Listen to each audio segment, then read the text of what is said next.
5000 साल पुरानी सोहराई हजारीबाग की अपनी लोक कला है।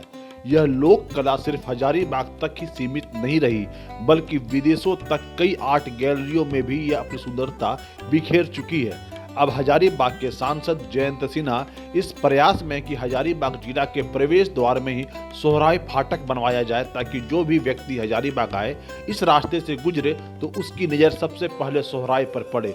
यही नहीं, हजारीबाग में इन दिनों एक सेल्फी पॉइंट लोगों को आकर्षित भी कर रहा है, जहां आई लव हजारीबाग लिखा है। इसके पीछे भी एक बड़ा सोहराई को बनाने की तैयारी चल रही है।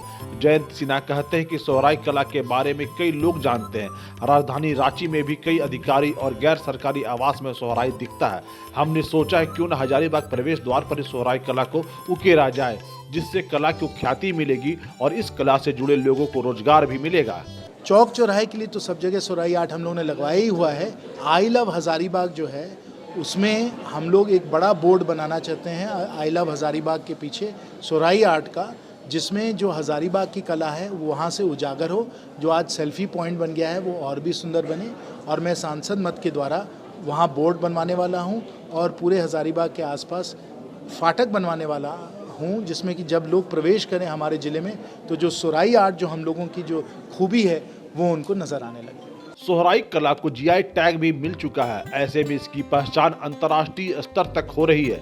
हजारीबाग के कलाकार का बनाया हुआ पेंटिंग राजपथ पर भी दिखा है, जिसकी प्रशंसा पूरे देश ने किया। सोहराई कला को ऊंचाई तक ले जाने के लिए पद्मश्री बुल्लू इमाम का परिवार निरंतर कोशिश भी कर रहा है। पद्मश्री बुल्लू इमाम की पुत्र वधू अलका इमाम का कहना है कि यह कला प्रकृति से जुड़ी हुई है, जिसमें प्रकृति के रंग का उपयोग किया जाता है। गांव की महिलाएं अपने घरों पर सोहराई किया करती थी, आज इसकी सुंदरता महानगरों तक दिख रही है।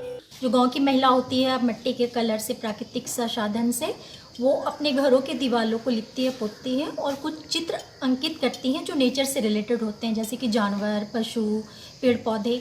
चूँकि सोहराई नेचर से रिलेटेड आर्ट है और ये काफ़ी कुछ नेचुरल इसमें एलिमेंट्स खर्च होते हैं, तो डेफिनेटली है कि जो ये आर्ट है और जो नेचर है दोनों का बहुत ही गहरा संबंध है। दुनिया का तो मेरे को जानकारी नहीं है, लेकिन ऐसा बहुत से हमारे देश में बहुत से ऐसे राज्य है जहाँ भी प्राकृतिक रंगों के साथ पेंटिंग्स होता है, लोक कला होता है। लेकिन जो हम लोग को झारखंड का जो सोहराई का जो कला है इसकी बहुत इसमें विविधता है। 9-10 प्रकार के सोहराई पेंटिंग्स बनते हैं। जयंत सिन्हा का यह भी कहना है कि सोहराई सिर्फ दीवारों तक सीमित न रहे, कुर्ता, बंडी, जैकेट, साड़ी में भी सोहराई कला की छटा दिखनी चाहिए।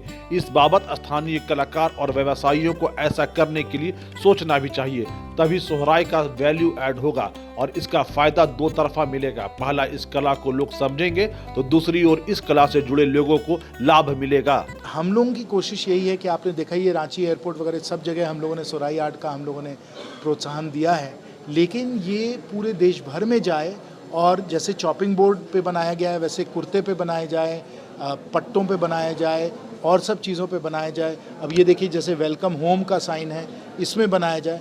ऐसे ऐसे चीज़ों में सोहराई आर्ट को अगर हम लोग जोड़ दें, ये देखिए एक और उदाहरण है कोस्टर का उदाहरण, इस पर भी सोहराई आर्ट है, तो ये कोस्टर का भी हम लोग उपयोग करें, ये वैल्यू ऐड होता है। इस तरीके से सोहराई आर्ट को हम लोग पूरे देश भर में फैला सकते हैं और जो सोहराई के जो कलाकार हैं उनको ज़्यादा इसके द्वारा कमाई मिल सकती है। श्री बुल्लू इमाम इस कला को विश्व स्तर तक ले जाकर नई पहचान दिलाने में महत्वपूर्ण योगदान दिया है। पद्मश्री बुल्लू इमाम का कहना है कि वर्तमान समय में सोहराई मिट्टी के घरों से निकलकर पक्के घरों तक पहुंच रही है। 5000 साल पुराना कला गांव की थी, मिट्टी की दीवारों पर मिट्टी से ही कलाकृति की जाती थी, लेकिन अब धीरे धीरे गांव में पक्के मकान बन रहे हैं। ऐसे में हम लोग पक्के मकान पर भी यह कलाकृति उकेर रहे हैं। अब सोहराई का बात कीजिए, ये सोहराई पहले मिट्टी का घर पर रंगा जाता था, कभी ब्रश का नौबत नहीं था कोई को कट करने के, कुच्ची से दतवन वाला कुच्ची से रंगा जाता था।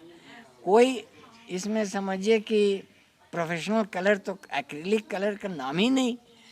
तो अब जब हम इसको शुरू किया और मिट्टी पर आ गया और जब 1000 घर रंगा गया दुनिया में, 1000 दीवार रंगा गया एक्रिलिक में, मैंने आप साल भर धोइएगा तो दीवार से रंग नहीं निकलेगा।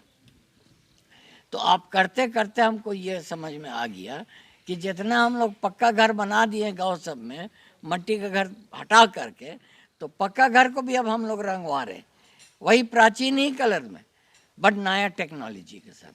तो पूरा हिस्ट्री यही बताता है कि चीज़ कभी नहीं बदलता है, चीज़ नया नया रूप ले लेता है, चीज़ बदलता नहीं है।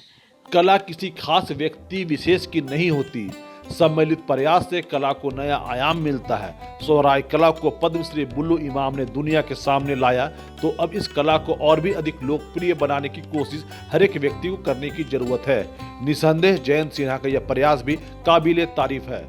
गौरव प्रकाश, ईटीवी भारत, हजारीबाग।